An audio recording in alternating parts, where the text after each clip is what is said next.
This is Jacqueline Lukeman with the Real News Network. Our cultural institutions are facing a moment of trial.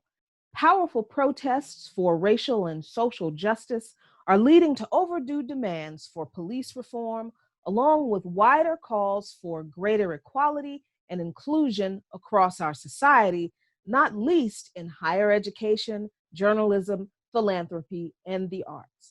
But this needed reckoning has also intensified a new set of moral attitudes and political commitments that tend to weaken our norms of debate and toleration of differences in favor of ideological conformity.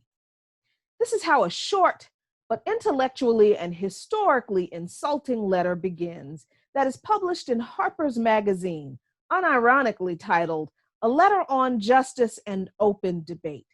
Now, this letter, published by Harper's Magazine contributor Thomas Chatterton Williams and signed by 160 people, who I guess we're supposed to be impressed with because of their intellectual and professional credentials, begins with an opening statement that is so dishonest that it undermines the entire argument.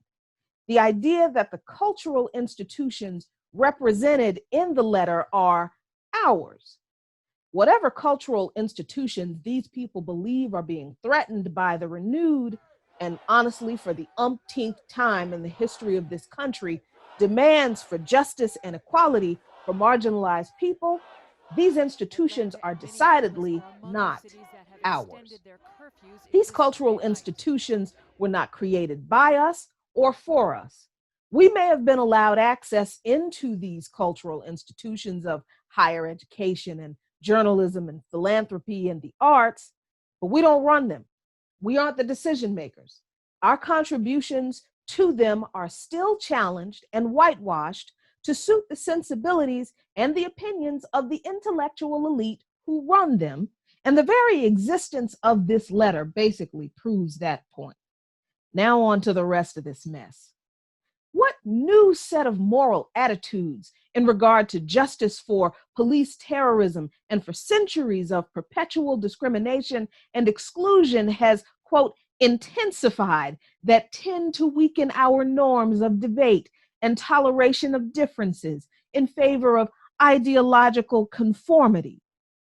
The loose moral attitudes that allowed the continued worship of a bunch of white men who slaughtered Native Americans, enslaved, tortured, and then marginalized African Americans, objectified and relegated women to second-class status, criminalized queer and trans people, and continue to act as if the disabled don't exist or don't deserve to live at all, are the moral attitudes and norms that we are fighting. So what is it about the absolute right to equality and justice for every human being is there that still needs an open debate?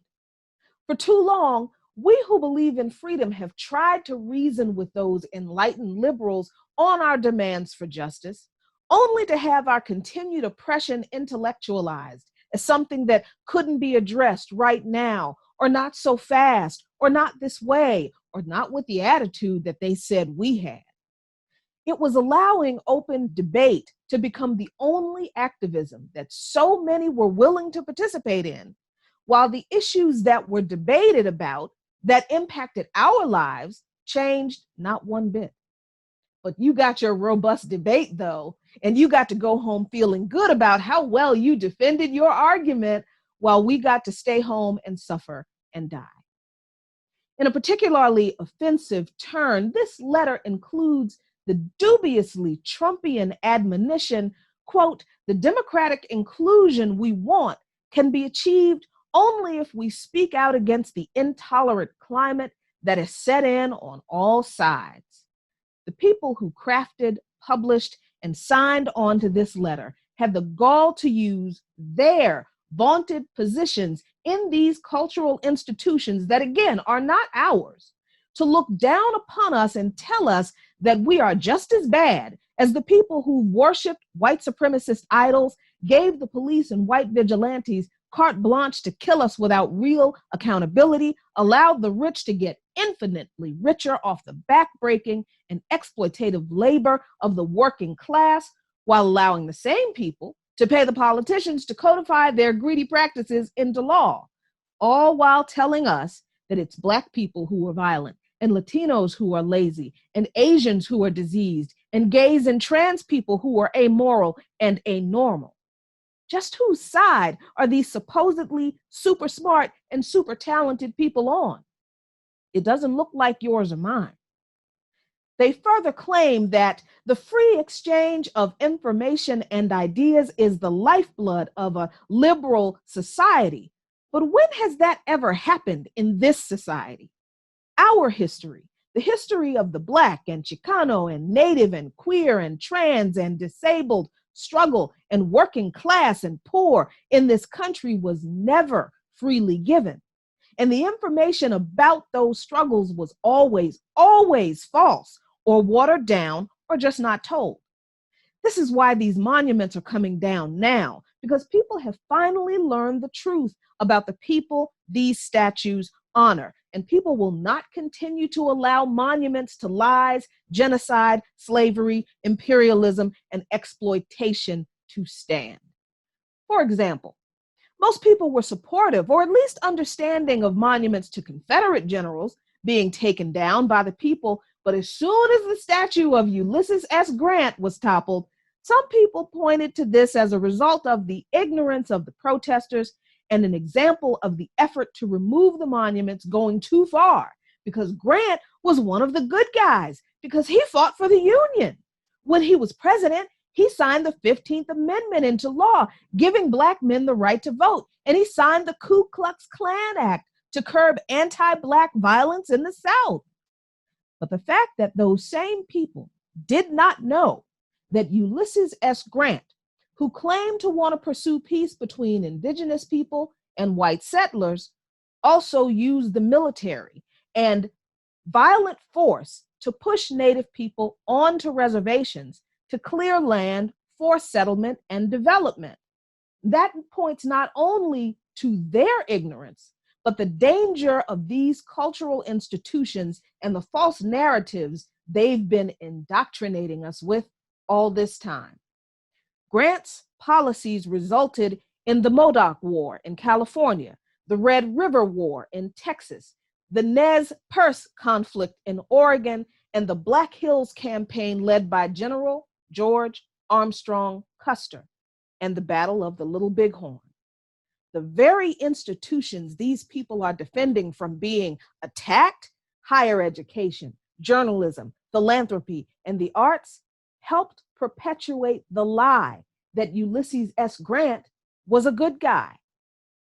The worry expressed in the letter of an intolerance of opposing views, a vogue for public shaming and ostracism, and the tendency to dissolve complex policy issues in a blinding moral certainty that's being attributed to those seeking a more just society now, as it's been expected to come from the right, is really the epitome of hypocrisy, as far as I'm concerned, considering all of these so-called liberals who offered up academics, intellectuals, artists, and activists for standing in solidarity with Palestine, accusing them of anti-Semitism when they challenged Israel's apartheid policies. I mean, aside from her beloved books and adapted movie series, J.K. Rowling is famous not only for her transphobia, but also for accusing Jeremy Corbyn of being an anti-Semite in a Twitter thread that I suppose she meant to be clever, but it was really just disgusting. And another signer, Barry Weiss, also accused Jeremy Corbyn of being an anti-Semite, but she also waged a campaign against Arab and Muslim academics who criticized Israel by trying to get them fired and ruin their careers.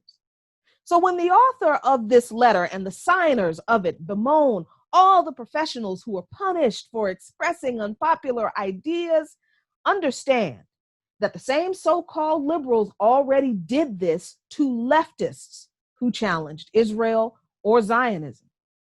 But the hypocrites among the signatories of this letter are not limited to staunch supporters of Israel and all of that government's crimes.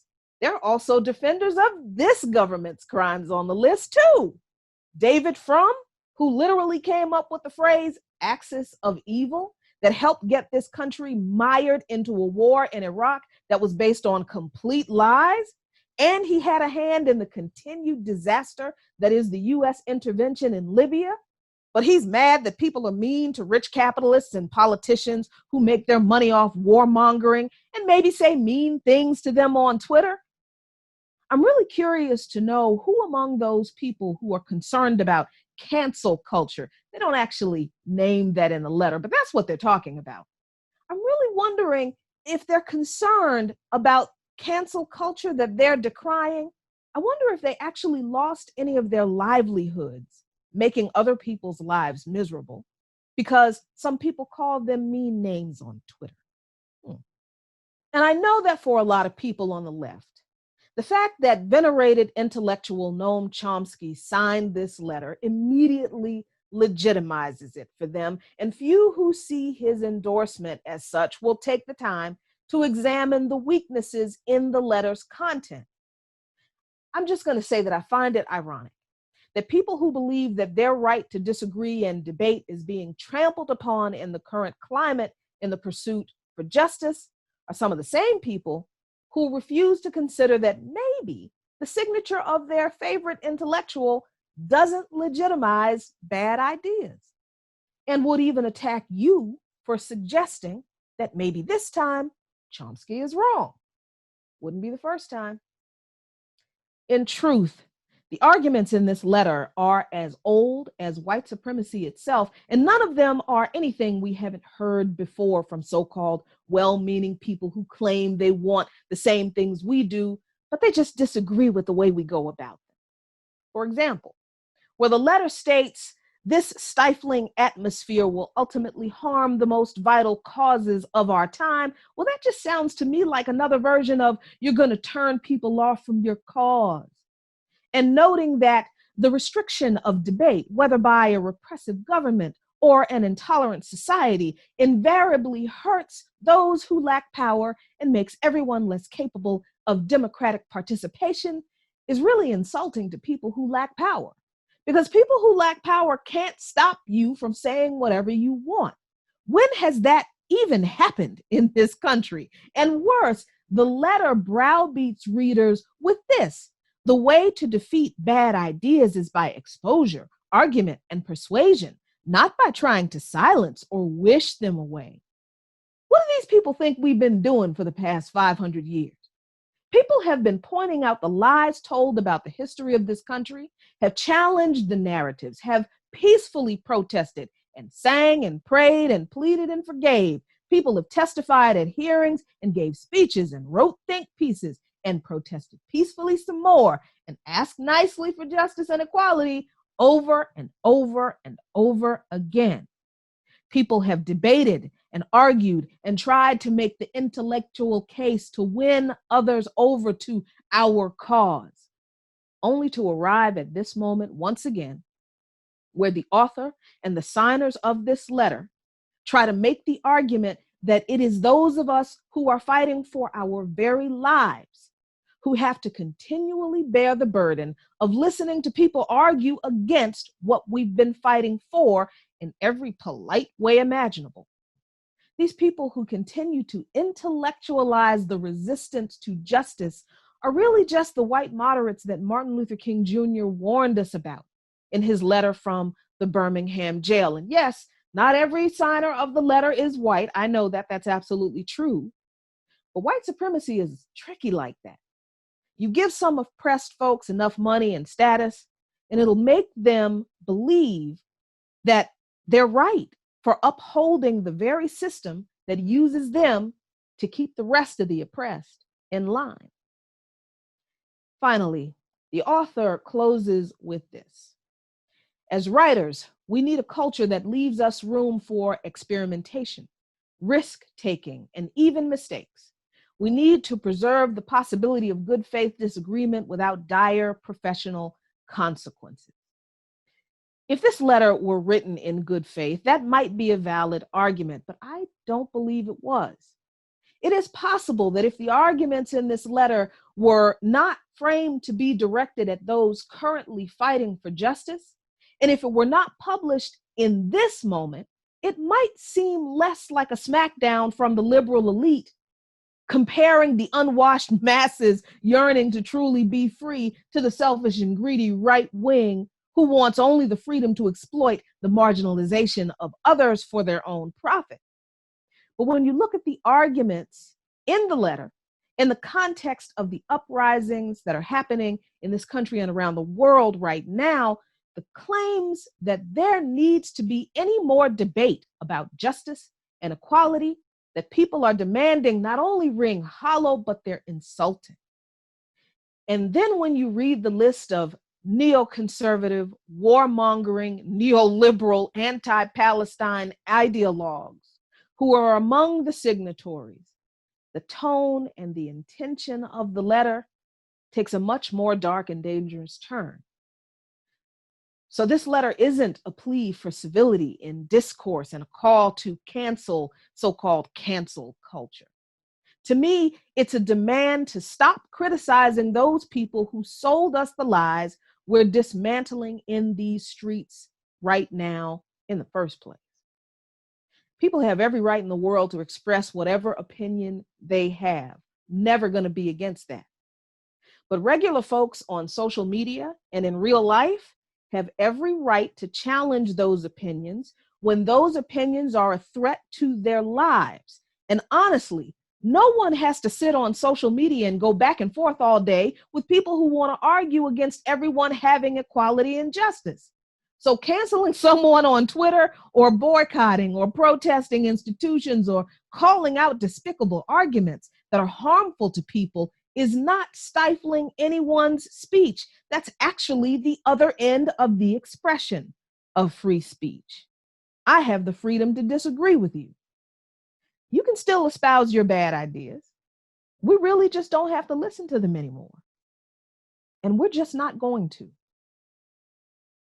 This is Jacqueline Luqman with the Real News Network in Washington, D.C.